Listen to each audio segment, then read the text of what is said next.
Guys, tingnan mo natin ang tanim nating niyog mga idol. So, dahili mga idol.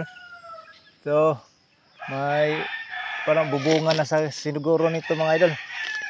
Bubungan na siguro to, no? Yan o. May puso na ito, wala pa, hindi. Yung ito, buo. Buo to mga idol. Baka magkaroon na ito ng bunga mga idol. No? Mga buo na. Yan.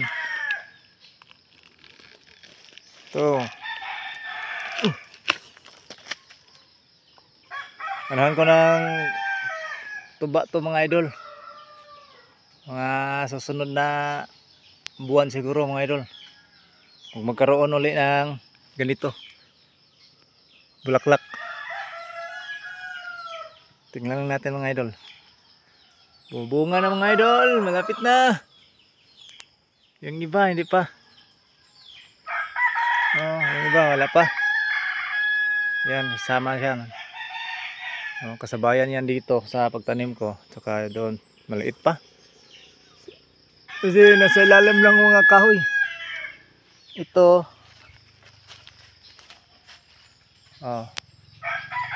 Hindi malaki na siya mga idol. Kasi hindi na malayo sa kahoy.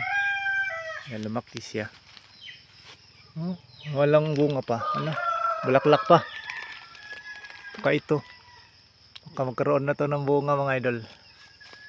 Dahili ito mga idol. Hindi ito bilaka. Ano? Hindi ito dwarf. Dahili.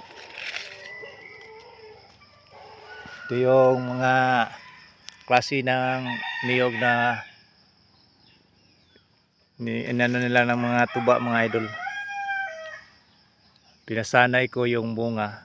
Titingnan natin kung malakas magkaroon ng tuba.